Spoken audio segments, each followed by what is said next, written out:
المهاجرين وأصحابه ومن تبعهم بإحسان إلى يوم الدين أما بعد وقد قال الله تعالى في القرآن العظيم والفرقان المجيد بعد أعوذ بالله من الشيطان الرجيم بسم الله الرحمن الرحيم سبحانك لا علم لنا إلا ما علمتنا إنك أنت العليم الحكيم صدق الله العظيم. எல்லா புகழும் இறைவன் அல்லா ஜல்லஷானஹு தஆலா அவன் ஒருவனுக்கே உரித்தாகட்டுமாக. அவனின் அருமை நாயகம் முஹம்மது ரசூலுல்லாஹ் ஸல்லல்லாஹு அலைஹி வஸல்லம் அவர்கள் மீதும் அவர்கள் வழியற்றி வாழ்ந்த சஹாபாக்கள், தாபீன்கள், தபா-தாபீன்கள், நல்லோர்கள் நம் அனைவர்கள் மீதும் அல்லாஹ்வின் சாந்தியும் சமாதானமும் என்றென்றும் நிலவட்டுமாக. ஆமீன். அல்லா ஜல்லஷானஹு தஆலாவின் அளப்பெரும் கிருபையினால் இஸ்லாமிய ஹிஜ்ரி ஆண்டு 1445 இன்னும் சில நாட்களில் நம்மை விட்டு விடைபெற்று அடுத்த இஸ்லாமிய புது ஆண்டாக ஹிஜ்ரி ஆண்டு 1446 நம்மை எதிர்நோக்கி வந்து கொண்டிருக்கிறது. அல்லாஹ்வின் அருளால் வருகிற ஹிஜ்ரி புது ஆண்டில் அல்லாஹ் ஜல்லஷானஹு தஆலா உலகம் முழுக்க வாழ்கிற இஸ்லாமியர்களை அல்லாஹ் கண்ணியமாக நிம்மதியாக வாழச் செய்வானாக.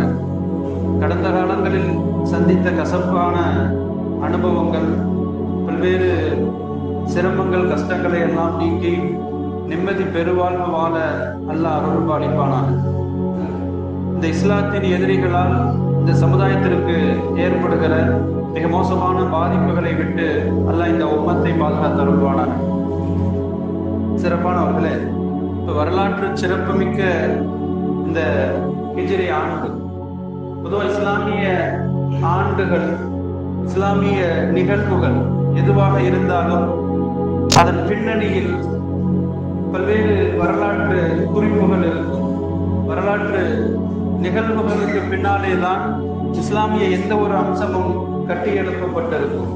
அந்த வகையில் இந்த ஹிஜ்ரி ஆண்டு என்பது ஹஜ்ரத் உமர் ரலியல்லாஹு அன்ஹு அவர்களின் ஆட்சி காலத்தில் இஸ்லாத்தின் மிக முக்கிய அம்சமான ஷூரா என்கிற ஆலோசனை கூட்டத்தில் எடுக்கப்பட்ட ஒரு முடிவின் அடிப்படையில் இஸ்லாமிய ஆண்டு நபிகள் நாயகத்தின் ஹிஜ்ரியில் இருந்து துவங்குகிறது.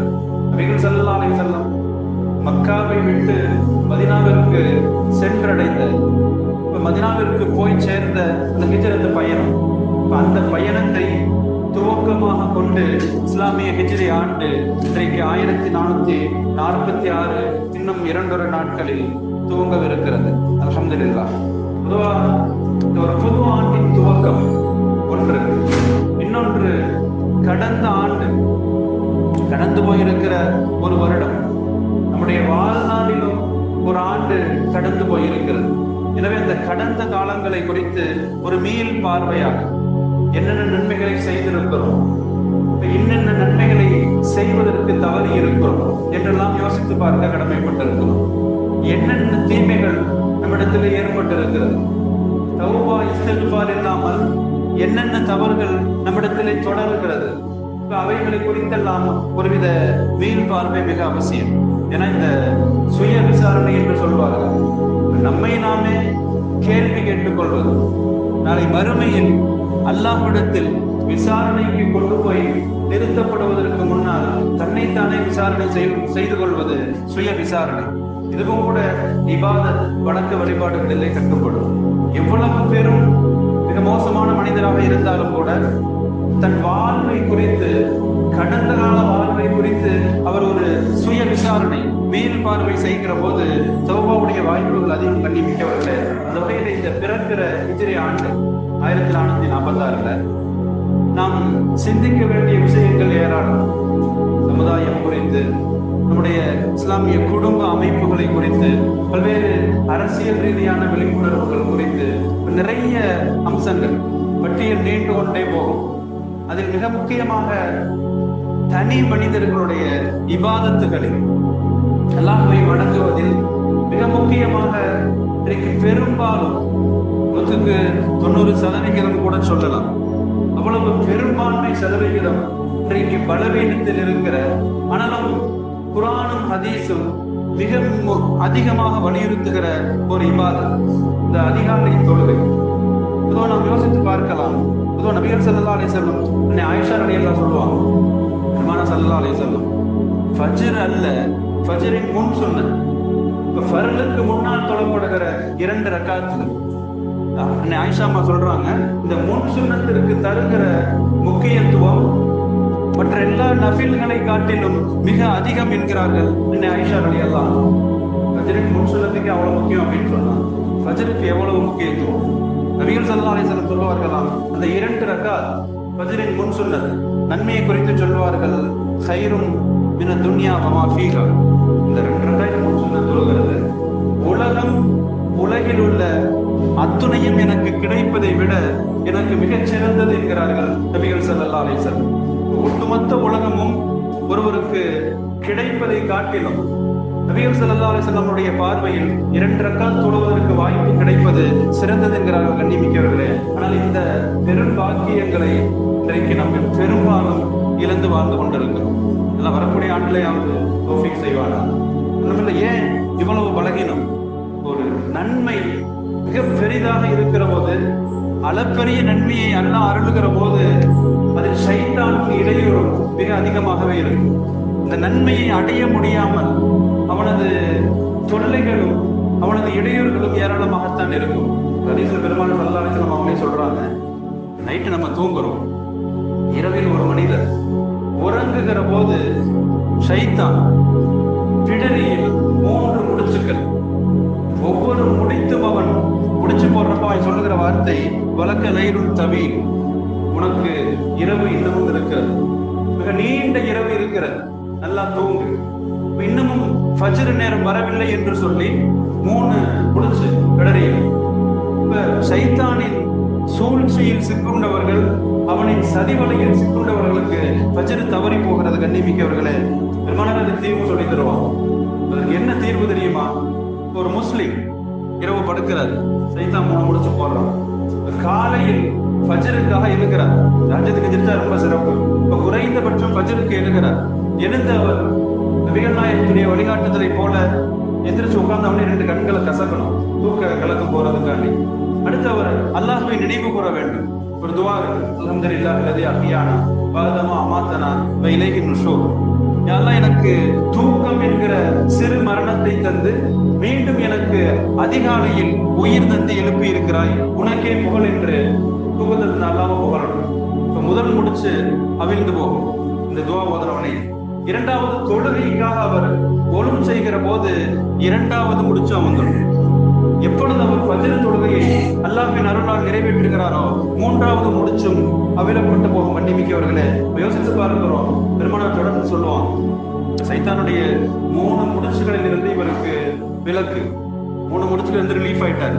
அடுத்த அன்றைய நாள் முழுக்க அவரது நிலையை குறித்து நபிகள் ஸல்லல்லாஹு அலைஹி வஸல்லம் சொல்லுகிறார்கள், ஃபஸ்பஹ நஷீதா, காலையில இவர் விழிக்கிற போது உற்சாகமாக இருப்பார். அன்றைய நாள் முழுக்க சுறுசுறுப்பான நாளாக அது ஃபஜ்ர் தொழுதவருக்கு. இதே மாற்றமா யாரு ஃபஜ்ர் தொழுகலையும் 8 மணிக்கு எந்திரிக்கிறார், இப்ப ஃபஜ்ர் தொழுகை தவறி போயிருச்சு.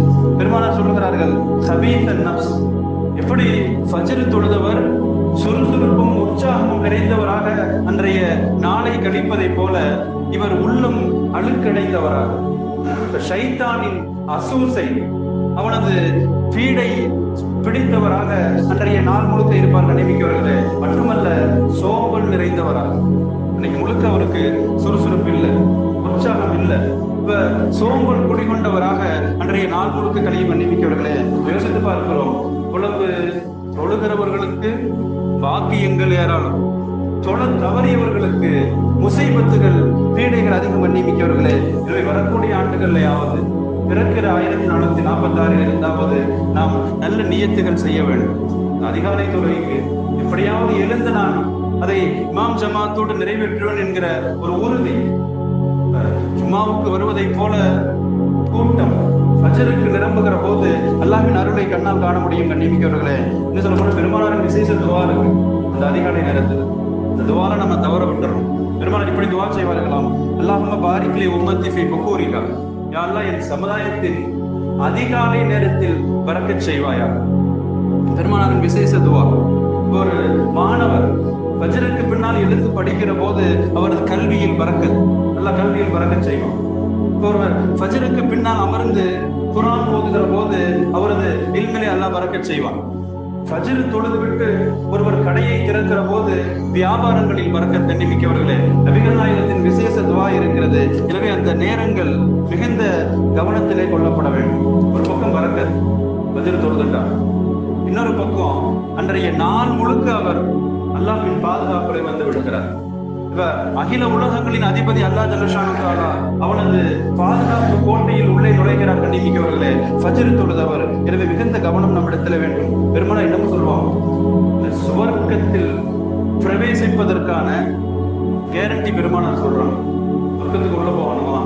நபிகள் ஸல்லல்லாஹு அலைஹி வஸல்லம் வாக்குறுதி தருகிறார்கள். சுவனத்தில் மிக எளிதாக உள்ளே நுழைவதற்கு ஹதீஸ்களிலே வருகிறது, மன் ஸல்லல் பர்தைன் தஹலல் ஜன்னா. 2 தொழுகைகள், குளிர்ந்த நேரத்து தொழுகைகள். யார் அதை வளமையாக தொழுகிறார்களோ அவர் சுவனத்திலே நுழைவார் என்கிறார்கள் நபிகள் ஸல்லல்லாஹு அலைஹி வஸல்லம். இந்த ஹதீஸுக்கு விளக்கத்துல குளிர்ந்த நேர தொழுகை, ஒன்று ஃபஜ்ர் நேரம் கொஞ்சம் கூலிங்கா இருக்கும். இரண்டாவது அசர், அந்த மதிய வெயில் நேரம். வெயில் படிப்படியாக குறைந்து வெயிலின் தாக்கம் குறைகிற நேரம் அசர் நேரம். ஃபஜ்ரையும் அசரையும் முறையாக தொழுகிற போது நபிகள் ஸல்லல்லாஹு அலைஹி வஸல்லம் சொல்லுகிறார்கள், அவர் சுவனத்திற்கு செல்ல முடியும். இன்னொரு ஹதீஸ்ல சொல்லுவாங்க, நரகை விட்டு தப்பிப்பதற்கு வழி சொல்லுகிறார்கள் நபிகள் ஸல்லல்லாஹு அலைஹி வஸல்லம். ஹதீஸ்ல இப்படி வருது, லா யலிஜன்னார அஹதுன், இந்த மனிதர் நரகத்திற்கு செல்ல மாட்டார்.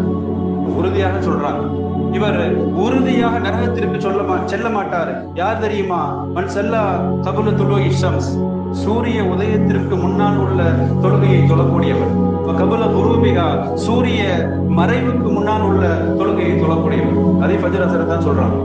இப்ப சூரிய உதயத்திற்கு முன்னால் இருக்கிற ஃபஜ்ரையும் சூரிய மறைவிற்கு முன்னால் இருக்கிற அசரையும் யார் தொழுகிறார்களோ நபிகள் ஸல்லல்லாஹு அலைஹி வஸல்லம் சொல்லுகிறார்கள், இவர் நரகத்திற்கு செல்ல மாட்டார். இந்த 2 தொழுகை இவ்வளவு முக்கியமான தொழுகை. குறிப்பா ஃபஜ்ர். ஒன்று சுவனம் குறித்த வாக்குறுதி, கட்டாயம் சொர்க்கம் செல்வார். இன்னொன்று நரகிலிருந்து தப்பிப்பதற்கான வாக்குறுதி. கண்ணிமிக்கவர்களே, ஆனால் இந்த தொழுகையில தான் இன்னைக்கு பலவீனம். எவ்வளவு பலவீனம், கொஞ்ச நெஞ்சம் அல்ல. பெரும் மஹல்லாக்களில் கூட அந்த நேரங்கள்ல கூட்டங்களை பார்க்க முடிவதில்லை. பள்ளிகள் ஒரு சில சஃப்புகள் தான் இருக்கிறதே தவிர பள்ளியில பெரும்பாலான இடங்கள் காலியா இருக்கு. எவ்வளவு நல்லா பாதுகாக்க வேண்டும். கண்ணிமிக்கவர்களே, இதை பெருமானாருடைய நடைமுறையை பார்க்கிறோம். ஃபஜ்ர் இஷா விஷயத்துல நபிகள் ஸல்லல்லாஹு அலைஹி வஸல்லம் வாழ்வின் கடைசி தருணத்துல நோய்வாய்ப்பட்டு நடக்க முடியாத நிலைக்கு வருகிறார்கள் நபிகள் ஸல்லல்லாஹு அலைஹி வஸல்லம். அந்த நிலையிலும் கூட தொழுகையின் நேரம் வருகிற போது 2 சஹாபாக்களின் துணையோடு, 2 சஹாபாக்களின் தோள் புஜங்களில் கைகளை ஊண்டியவர்களாய் நபிகள் ஸல்லல்லாஹு அலைஹி வஸல்லம் புனித பாதங்கள் தரையில் கோடிட்டு வருகிற நிலையில் கால்கள் தரையில் ஈடுபட நபிகள் நாயகம் அழைத்து வரப்பட்டு தொழுகையின் அணியிலே நிறுத்தப்படுவார்கள். கண்ணிமிக்கவர்களே, இப்ப ஜமாத் தொழுகைக்கு இவ்வளவு முக்கியம் பெருமானார் தந்திருக்கிறார். இவ்வளவு ஃபஜ்ர் இஷா தொழுகைக்கு இவ்வளவு முக்கியத்துவம் இருக்கு பெருமானார் காலத்துல. இதே பெருமானாரே சொல்றாங்க, நபி காலத்துல சில பேருக்கு ஃபஜ்ர் இஷா ரொம்ப பாரமா இருக்கு. ஹதீஸ்ல வருது, ஃபஜ்ரும் மற்ற தொழுகையெல்லாம் தொழுதுருவாங்க. அசர் மக்ரிப்லாம் கூட ஜமாத்தா தொழுதுருவாங்க, முன்சப்ல கூட தொழுதுருவாங்க. நல்ல 2 தொழுகைகளை குறித்து நபிகள் நாயகம் சொல்லுகிறார்கள், இன்னமின் அஸ்கலி ஸலாத்தி அலல் முஃமின். சில பேருக்கு 2 தொழுகை ரொம்ப பாரம், பெரும் சுமையாக தெரியுமா? அவங்க யார் அப்படின்னு சொன்னா, ஒன்று ஃபஜ்ர் தொழுகை, இன்னொன்று இஷா தொழுகை. முனாஃபிக்குகள் என்ற ஹதீஸ்களிலே வருகிறது. முனாஃபிக்குகள் ஃபஜ்ரும் பாரமா இருக்குமா அவங்களுக்கு, இஷா தொழுகையும் பாரமா இருக்குமா? கண்ணிமிக்கவர்களே, அதனாலதான் ஒரு சஹாபி 2 கண்ணு பார்வை இல்லாததால் அப்துல்லா இப்னு உம்மு மக்தூம், அப்துல்லா இப்னு உம்மு மக்தூம் ரலியல்லாஹு அன்ஹு, 2 கண் பார்வையும் இல்லாத சஹாபி பெருமானாரிடத்தில் அனுமதி கேட்பார்கள். யா ரசூலல்லாஹ், தொழுகைக்கான வந்துடுறேன். ஃபஜ்ர் நேரம் கொஞ்சம் இருள் சூழ்ந்த நேரம், இஷாவுடைய நேரமும் இருள் சூழ்ந்து இருக்கிற நேரம். இப்ப அந்த தொழுகைகளுக்கு என்னால் தனியாக பள்ளிக்கு வர முடியவில்லை. 2 கண்ணு பார்வையுமே இல்லை. உடனே அழைத்து வருவதற்கும் யாரும் இல்லை. நான் வீட்டிலேயே தொழுது கொள்வதற்கு அனுமதி உண்டா என்று கேட்பார்கள். அப்துல்லா இப்னு உம்மு மக்தூம். பெருமானார் கேட்பாங்க, வீட்டுக்கு பள்ளிக்கு எவ்வளவு தூரம்? அவர் சொல்வார், யா ரசூலுல்லாஹ், பக்கத்துலதான் இருக்கு அப்படின்னு. நபிகள் நாயகம் ஆலோசனை சொல்லுவார்கள், வீட்டிலிருந்து பள்ளிக்கு 2 தூண்களுக்கு இடையில் ஒரு கயிறை கட்டிக்கொண்டு இரவு நேரங்களில் கூட கயிறை பிடித்துக் கொண்டு பள்ளிக்கு வந்து ஜமாத்தோடு தொழுங்கள் என்று நபிகள் நாயகத்தின் ஆலோசனையை பார்க்கிறோம். கண்ணிமிக்கவர்களே, பார்வை இல்லாத சஹாபிக்கு கூட நபிகள் ஸல்லல்லாஹு அலைஹி வஸல்லம் இந்த முக்கிய தொழுகைகள் ஃபஜ்ர் இஷாக்களை குறித்து பள்ளிக்கு வந்து ஜமாத்தோடு தொழ வலியுறுத்துகிறார்கள் என்று சொன்னால் நம்மை போன்றவர்கள் யோசிக்க வேண்டும். சிறப்பானவர்களே, அந்த அளவிற்கு இந்த தொழுகைகளுக்கு இவ்வளவு முக்கியத்துவம். இதே பெருமானாரே, இந்த உம்மத்தின் மீது பெரும் கருணை கொண்டிருக்கிற நபிகள் நாயகம் இப்ப எல்லா சந்தர்ப்பங்களிலும் இந்த உம்மத்தின் நலவை குறித்து நலம் நாடுகிற நபிகள் நாயகம் ஸல்லல்லாஹு அலைஹி வஸல்லம் ஒரு ஹதீஸ்ல வருமா இல்லையா? மிஸ்வாக்கை பத்தி கூட பெருமானார் சொல்லுவாங்க, லவ்லா நஷுத்தலா உம்மத்தி, உம்மத்துக்கு சிரமம் இல்லைன்னு சொன்னா ஒவ்வொரு தொழுகை நேரமும் மிஸ்வாக் செய்வதை கடமையாக்கிருப்பேன் பெருமானார் சொல்லுவாங்க. ஆனா கடமையாக்கல. கட்டாயம் மிஸ்வாக் செய்தாக வேண்டும் என்று சட்டம் இருந்தால் எல்லாருக்கும் சிரமம் ஏற்படலாம். பெருமானார் அதை கடமையாக்கல.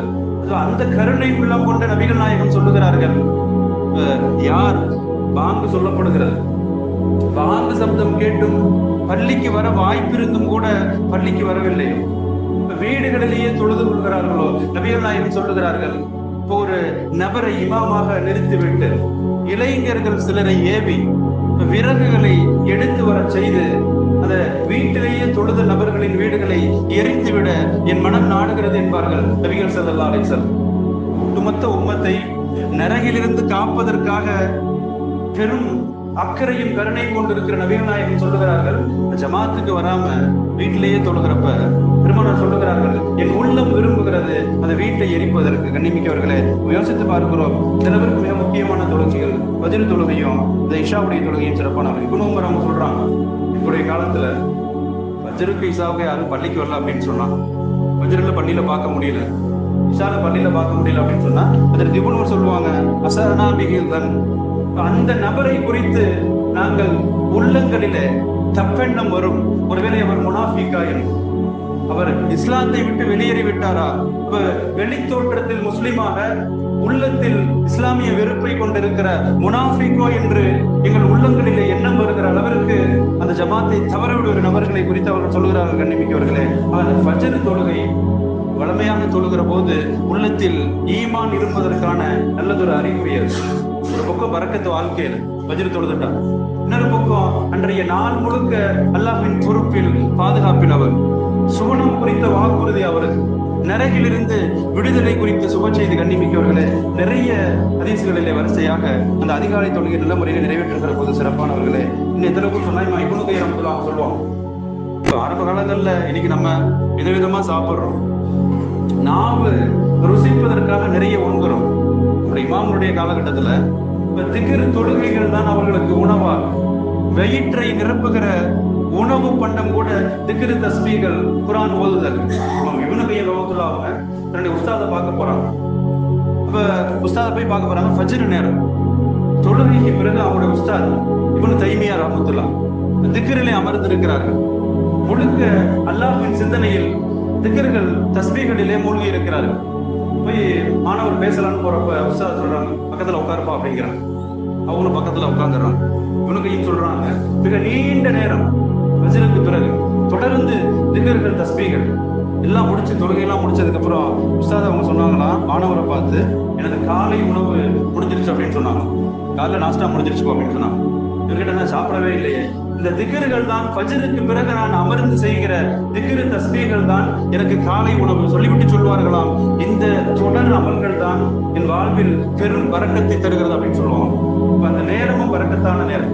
தொழுகைக்கு பிறகு கொஞ்ச நேரம் உட்கார்ந்து அல்லாஹ் திக்ர் செய்யறது, குர்ஆன் ஓதுறது, தஸ்பீக் செய்கிறது, வாழ்வில் பெரும் பரக்கத்துகளின் வழிகளை திறந்து விடக்கூடிய அமல்கள். கண்ணிமிக்கவர்களே, யோசித்து பார்க்கிறோம். அது மட்டும் இல்ல, தொழுகிறது மட்டும் இல்லை, சில பேர் எத்தனையோ பேர் தொழுதுட்டு உடனே போயிடணும். இந்த வாக்கியங்களை எல்லாம், பரக்கத்தான நேரங்களை எல்லாம் தவற விட்டு விடுகிறோம். கண்ணிமிக்கவர்களே, ஃபஜ்ரை பத்தி ஹதீஸ்ல வர்றப்ப தொடர்ந்து வரும். பெருமானே சொல்லுவாங்க, ஃபஜ்ருக்கு பிறகு 7 தடவை அல்லாஹும்ம அஜிர்னி மினன் நார், அல்லாஹும்ம அஜிர்னி மினன் நார். இப்ப 7 முறை அல்லாஹ் நரகிலிருந்து என்னை காப்பாயாக.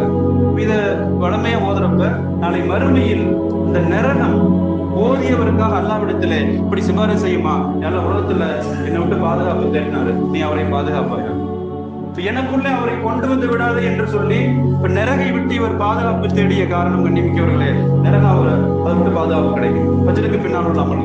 இன்னொரு ஹதீஸ்ல ஒரு ஃபஜ்ர் தொழுதுட்டு அதே நிலை எத்தனை பேர் பார்க்கிறோம், ஃபஜ்ர் தொழுது உடனே எந்திரிச்சு வெளியே போயிடும், போய் கொஞ்சம் ஃப்ரீயா உட்காரலாம் அப்படின்னு சொல்லிட்டு போயிடும். ஹதீஸ்ல எப்படி வருது அப்படின்னு சொன்னா, ஃபஜ்ர் தொழுகைக்கு பிறகு அத்தகையா திருப்பிலை 2 கால்களின் மீது கணத்தை வைத்து அமர்ந்து ஒரு 10 முறை 4ஆம் கலிமா லா இலாஹ இல்லல்லாஹ் வஹ்தஹு லா ஷரீக லஹுல் முல்கு வ லஹுல் ஹம்து வ ஹுவ அலா குல்லி ஷைஇன் கதீர். எவ்வளவு பெரும் பெரும் பொக்கிஷங்கள்! 10 முறை இந்த கலிமாக்களை ஓதுகிற போது ஹதீஸ்களிலே பார்க்கிறோம், அன்றைய நாள் முழுக்க ஷைத்தானின் தீங்கில் இருந்து அவருக்கு பாதுகாப்பு. சைத்தான் அவரை வழிகெடுக்க முடியாது. அத்தனையும் ஃபஜ்ருடைய சிறப்புகளிலே வருகிறது. கண்ணிமிக்கவர்களே, மிக முக்கியமாக சிறப்பாக சொல்லுவதானால் இந்த ஃபஜ்ர் அசர் ஜமாத்தோடு தொழுபவர்களுக்கு பூமியில் வருகை தருகிற மலக்குமார்கள் இங்கிருந்து போய் நம்மை குறித்து அல்லாஹ்விடத்துல சாட்சி சொல்லுகிற ஒரு பெரும் சிறப்பு அவர்களுக்கு உண்டு. ஹதீஸ்களில் வருகிறது, எஜ்தமியூன ஃபீ ஸலாத்தில் ஃபஜ்ர் வல் அஸர். ஃபஜ்ர் நேரம் பூமிக்கு வர்ற மலக்குகளின் ஒரு கூட்டம் அசர் வரை பூமியில் அல்லாஹ்வின் பல்வேறு பணிகளை செய்வார்கள். இப்ப அசர் நேரம் இப்ப இவர்கள் வானத்திற்கு கிளம்புவார்கள், இன்னொரு சில மலக்குகள் பூமிக்கு இறங்குவாங்க. இப்ப திரும்ப இவர்கள் போகிற போது அல்லாஹ் இவரிடத்துல கேட்பானாம், கைஃப தரக்கும் இபாதி, என் அடியார்களை எப்படி விட்டு வந்தீர்கள், என்ன பண்ணிக்கிட்டு இருந்தான்? இந்த போன மலக்குகள் சொல்வார்களாம், தரக்தும் யுஸல்லூன, யாரெல்லாம் நாங்கள் ஃபஜ்ருக்கு பூமிக்கு இறங்குகிற போது அவர்கள் ஜமாத்தாக தொழுது கொண்டிருந்தார்கள், தொழுகிற நிலையில் அவர்களை நாங்கள் கண்டோம். மீண்டும் நாங்கள் பணி முடிந்து மேலே வானத்திற்கு வருகிற போது அசருடைய நேரமும் அவர்கள் ஜமாத்தாக தொழுது கொண்டிருந்தார்கள். நாங்கள் பூமியில் இறங்குகிற போதும் அவர்கள் தொழுகையாளிகளாக, மீண்டும் நாங்கள் திரும்புகிற போதும் அவர்கள் தொழுகையாளிகள் என்று மலக்குகள் நம்மை குறித்து அல்லாஹ்விடத்திலே சாட்சி சொல்கிற ஒரு பெரும் சிறப்பு. கண்ணிமிக்கவர்களே, இந்த ஃபஜ்ர் அசர் ஜமாத்தாக தொழுகிற போது அந்த நல்லடியார்களுக்கு உண்டு சிறப்பானவர்களே. எனவே நாம் மிகுந்த முக்கியத்துவம் தர வேண்டும். இதை மற்ற தொழுகை மட்டும் தொழுகிறோம் அப்படிங்கிற மாதிரி இல்லாம மிகுந்த கவனத்தோடு நாம் செயல்படுகிற போது விழிப்புணர்வு இருந்தால் அந்த பாக்கியங்களை நம்மால் பெற முடியும். சிறப்பானவர்களே, ஒரு சாபி ஹுசைன் இப்னு ஹுலைர் அப்படின்னு சொல்லிட்டு ஒரு தாபி, ஹுசைன் இப்னு ஹுலைர், எவ்வளவு மலக்குகள் அந்த நேரங்களிலே ஓதப்படுகிற குர்ஆன் வசனங்கள் கேட்பதற்கு கூட்டம் கூட்டமாக வந்து இறங்குவாங்க. ஹுசைன் இப்னு ஹுலைர் அவங்க ஒரு தடவை குர்ஆன் ஓதிக்கிட்டு இருப்பான் அதிகாலை நேரத்தில். இப்ப அவரது மகன் யஹ்யா சிறு குழந்தை அருகில் படுத்திருப்பார். அருகில் அவரது குதிரை கட்டப்பட்டிருக்கும். இவர் குர்ஆனை தொடர்ந்து ஓத ஓத குதிரை மிரள துவங்கும், அப்படியே மிரள ஆரம்பிக்கும். இவருக்கு பயம் வந்துடும், எங்க மிரண்டு போய் புள்ளைய மிதிச்சிருமோ அப்படின்னு சொல்லிட்டு அப்ப ஓதுவதை அவர் நிறுத்தி விடுவார். குதிரையும் அப்படியே சாந்தமாயிரும். கொஞ்ச நேரத்துக்கு அப்புறம் மீண்டும் அவர் குர்ஆனை ஓத துவங்குவார். மறுபடியும் குதிரை மிரள துவங்கும். ஒரு 2-3 தடவை இப்படியே நடக்கும். கடைசியில் அவர் குர்ஆன் ஓதுறதை நிப்பாட்டிடுவார். இப்ப குர்ஆன் ஓதுவதை நிறுத்திவிட்டு அந்த குதிரையும் தனது மிரளுவதை நிறுத்திவிடும். இவரது பார்வை வான் நோக்கி பார்ப்பார். இப்ப வானத்துல மேகம் போன்ற ஒன்று, மேகம் மாதிரி தெரியும். அந்த மேகத்தின் உள்ளாக மின்னுகிற வெளிச்சம் போன்று, பளிங்கு போன்று, நட்சத்திரம் போன்று மின்னுகிற ஏதோ ஒரு பொருள் அப்படியே படிப்படியாக மேலே உயர்ந்து போவதை அவர் பார்ப்பார். நாளைக்கு பெருமானார்கிட்ட போயிடுவார். போய் நடந்ததை சொல்லுவார், யார சூழலாம் குர்ஆன் ஓதிக்கிட்டு இருந்தேன், குதிரை ரொம்ப மிரண்டுச்சு, 2-3 இது மாதிரி நடந்துச்சு, வானத்துல இப்படி இருந்துச்சு. நபிகள் ஸல்லல்லாஹு அலைஹி வஸல்லம் சொல்லுவார்கள், எத்தரவு இப்னு ஹுலைரே, நீங்கள் தொடர்ந்து ஓதி இருக்கலாமே, நீங்கள் ஓதுவதை நிறுத்தாமல் தொடர்ந்து இருக்கலாமே. சொல்லிவிட்டு பெருமானார் சொல்லுவார்கள், நீங்கள் மேகத்தில் கண்ட அந்த பளிங்கு போன்ற நட்சத்திரம் போன்ற மின்னுவது வேறொன்றும் அல்ல, மலக்குகள் என்று பெருமானார் சொல்லுவாங்க. நீங்கள் குர்ஆன் ஓதுவதை அதிகாலையில் ஃபஜ்ர் நேரத்தில் உங்களது அந்த ஓதுதலை கேட்பதற்கு மலக்குகளின் கூட்டமாக வந்தார்கள். இப்ப மேகத்தை போன்று உங்களுக்கு தெரிந்திருக்கிறது, நீங்க தொடர்ந்து ஓதிருந்தீங்க அப்படின்னு சொன்னா எல்லா மக்களும் மலக்குகளை பார்த்திருப்பாங்க, அந்த பாக்கியம் கிடைச்சிருக்குமே. பெருமானார் சொல்வதை பார்க்கிறோம். மன்னிமிக்கவர்களே, ஆக அந்த அதிகாலை நேரத்தின் தொழுகை ஆகட்டும், அதில் ஓதப்படுகிற குர்ஆன் ஆகட்டும், அதை தொடர்ந்து ஓதுகிற பல்வேறு வசனங்கள், கண்ணிமிக்கவர்களே, மலக்குகள் வந்து கலந்து கொள்கிற, ஓதுவதை கேட்கிற, அல்லாஹ்விடத்திலே சாட்சி சொல்கிற பெரும் பாக்கியம் உண்டு. கண்ணிமிக்கவர்களே, இன்னும் பெருமானார் சொல்லுவாங்க, பஷரில் மஷாஹின் பில், இந்த ஃபஜ்ர் நேரம் இருள் சூழ்ந்திருக்கிற நேரம். இருளில் யார் தொழுகைக்காக பள்ளிக்கு அதிகம் நடந்து வருகிறார்களோ, நபிகள் ஸல்லல்லாஹு அலைஹி வஸல்லம் சொல்றாங்க, பின்னூரி தாம் யௌமல் கியாமா, நாளை வறுமையில பரிபூர்ணமான ஒளி அவர்களுக்கு உண்டு. குர்ஆன்ல அல்லாஹ் சொல்லி காட்டுவான், இத ஷம்ஸு குபீரத், உலக அழிவு மறுமை நாளில் சூரியன் ஒளியிலிருந்து சுரட்டப்படும். வைதன் நுஜூமுன் கதரத், நட்சத்திரங்கள் இலைகள் உதிர்வதை போல ஒளியிலிருந்து உதிர்ந்து விடும். அப்ப ஒளியின் மூலமாக இருக்கிற நட்சத்திரங்கள், சூரியன், சந்திரன் அத்தனையும் ஒளியிழந்து போகும். முழுக்க இருள் சூழ்ந்திருக்கிற கியாமத் நாளில் வெளிச்சமில்லாத சூழ்நிலையில் நபிகள் ஸல்லல்லாஹு அலைஹி வஸல்லம் சொல்லுகிறார்கள், முஸ்லிம்களுக்கு ஒளி எது தெரியுமா? அவர்கள் இருள்களின் பள்ளிக்கு அதிகம் நடந்து சென்றது. அவர்கள் செய்த நற்காரியங்கள் நாளை வறுமையில் ஒளியாக இலங்கும். கண்ணிமிக்கவர்களே, நாளை வறுமையில் ஒளி வேண்டுமானால், இருள் நிறைந்திருக்கிற மறுமையில் வெளிச்சம் வேண்டுமானால் நாம் கட்டாயம் ஃபஜ்ர் தொழுகைகளை ஜமாத்தாக தொழ வேண்டும். சிறப்பானவர்களே, இதுக்கு குர்ஆன்ல அல்லாஹ் சொல்லி காட்டுவோம். நாளைக்கு மறுமையில நடக்கிற ஒரு நிகழ்ச்சி. சொர்க்கவாசிகளுக்கு ஒளி யஸ்ஆ நூருஹும் பைன ஐதீஹிம் வ பிஐமானிஹிம், முன்னாலும் ஒளி, ஒளி வெள்ளம், வலப்பக்கத்திலும் ஒளி வெள்ளம். சிராத் பாலத்தை கடக்கிறப்ப அப்ப ஒளியே இல்லாத நிலையில் இவர்களுக்கு விசேஷமாக அல்லாஹ்விடம் இருந்து ஒளி. காரணம், இருளின் பள்ளிக்கு வந்தவர்கள், பல்வேறு நன்மைகள் நற்காரியங்கள் செய்வதில் முந்தியவர்கள். இவர்களுக்கு அல்லாஹ்வின் புறம் இருந்து ஒளி. கண்ணிமிக்கவர்களே, இதை முனாஃபிக்குகள் பார்ப்பாங்க. அவங்களுக்கு ஒளி இருக்காது. பெருமானார் சொன்ன மாதிரி ஃபஜ்ர் தொழுகை பாரம், இஷா தொழுகை பாரம். இப்ப இருளில் பள்ளிக்கு வராதவர்கள், நல்ல இனிமையான தூக்கத்தில் ஆழ்ந்தவர்கள், ஃபஜ்ர் தொழுகையை தவறவிட்டவர்கள், இப்ப மறுமையில் கடும் இருளில் வெளிச்சம் இல்லாமல் ஒளி இல்லாமல் அவர்கள் தவிக்கிற போது இந்த சொர்க்கவாசிகளை பார்த்து கெஞ்சுவாங்க. முனாஃபிக்கான ஆண்கள் பெண்கள் சொல்லுவாங்களாம், ஒன்று நான் அக்தபிஸ் பின் நோரிக்கும், எங்களை கொஞ்சம் திரும்பி பாருங்க. இப்ப உங்களது ஒளியிலிருந்து நாங்கள் கொஞ்சம் எடுத்துக்கொள்கிறோம். இப்ப உங்க ஒளியில நாங்களும் தப்பிச்சு உள்ள வந்துடுறோமே, அந்த பாலத்தை கடந்து கொள்கிறோம், நாங்களும் நரகிலிருந்து தப்பிக்கிறோம் என்று சொல்லி அந்த முனாஃபிக்குகள் கெஞ்சுகிற போது இப்படி பதில் வருமாம், கீழறிஞ்சு வராகும். ஒளி வேணும் அப்படின்னு சொன்னா திரும்ப பூமிக்கு போங்க, மீண்டும் உலகிற்கு போய் நீங்கள் நன்மைகள் செய்து ஃபஜ்ர் தொழுகை உட்பட பல்வேறு நல்ல காரியங்கள் செய்து ஒளியை பெற்றுக் கொள்ளுங்கள் என்று சொல்லி அசாத்தியமான விஷயம், சாத்தியத்திற்கு அப்பாற்பட்ட விஷயம் அவர்களுக்கு ஆறுதலாக சொல்லப்படுமாம். கண்ணிமிக்கவர்களே, யோசித்து பார்க்கிறோம், மறுமையில் வெற்றி பெற வேண்டுமானால் ஒளி நிறைந்த முகத்திற்கு சொந்தக்காரர்களாய், இன்னொரு தேசத்தில் இப்படி கூட வருது, நாளைக்கு யாரு மறுமையில அல்லாஹ்வை தரிசிக்க விரும்புகிறார்களோ, பேரொளியாக இருக்கிற அல்லாஹ்வை பார்த்து அவனின் தெருக்காட்சியை பார்த்து யார் அளவில்லா ஆனந்தம் அடைய விரும்புகிறார்களோ, நபிகள் ஸல்லல்லாஹு அலைஹி வஸல்லம் சொல்வார்கள், அவர் ஃபஜ்ர் தொழுகையை வளமையாக தொழுது வரட்டும். மேலே பெரிய சிரமமா தான் இருக்கும் அது நேரம். அப்படிப்பட்ட நேரம் பல்வேறு சிரமங்களுக்கு மத்தியில் இப்ப தூக்கத்தின் இன்பம் ஒரு பக்கம், பல்வேறு அசௌகரியங்கள் ஒரு பக்கம், இப்ப அத்தனையும் மீறி அல்லாஹ்விற்காக வருகிற போது இந்த பாக்கியங்களை பெற முடியும். கண்ணிமிக்கிறவர்களே, இறுதியாக பெருமானார் எவ்வளவு அந்த ஃபஜ்ர் தொழுகை தவற விடுறப்ப நீங்க உள்ளத்துல ஒரு கலக்கமே வர்றதில்லை, இப்படி தவறி போச்சு அப்படின்னு சொல்லிட்டு. பெருமானார் ஒரு போருக்கு போயிட்டு வருவாங்க, திரும்பி வந்து கொண்டு இருப்பாருங்க. வழியில ஒரு இடம், எல்லோருக்குமே மிகுந்த களைப்பு, ஏன்னா போர் முடிஞ்சு வந்துகிட்டு இருக்கிறாங்க. இப்ப ஃபஜ்ர் நேரமும் நெருங்கி கொண்டிருக்கும். இப்ப அதுவரை விழித்திருப்பதற்கு பொறுமை இல்லை, தூக்கத்தின் மிகுதி. பெருமானார் கேட்பாங்க, யாராவது ஒரு சூகம் முடிச்சிருங்களேன். அப்ப யாராவது ஒருவர் விழித்திருந்து தூங்குகிற எங்களை ஃபஜ்ர் நேரத்திற்கு எழுப்ப வேண்டும், யார் தயார்? பிலால், நான் பாத்துக்கிறேன் அப்படின்னு சொல்லுவாங்க. யார சொல்ல, நீங்க எல்லாம் தூங்குங்க, நான் விழித்திருந்து ஃபஜ்ருக்கு உங்களை எழுப்பி விடுகிறேன். எல்லாரும் தூங்கிடுவாங்க, பெருமானார் உட்பட. இப்ப கடைசியா நேரம் போய்கிட்டே இருக்கும். சூரிய உதயம், சூரியனின் கதிர்கள் முதலாக நபிகள் நாயகத்தின் முகத்திலே விழும். பெருமானார் பதறி போய் எந்திரிப்பாங்க. ஹதீஸ்ல எப்படி வருது அப்படின்னு சொன்னா, பெருமானார் திடுக்கூற்று எழுவார்கள். ஒரு ஃபஜ்ர் தவறி போகிற போது இது திடுக்க வரணும், அல்லாஹ்வுடைய கட்டளை தவற விட்டமே என்று இது ஒரு சுன்னத்து. இப்ப சூரிய கதிர்கள் தன்மேல் விழுந்தவுடன் நபிகள் நாயகம் ஸல்லல்லாஹு அலைஹி வஸல்லம் அவர்கள் திடுக்கூற்று எழுவார்கள்.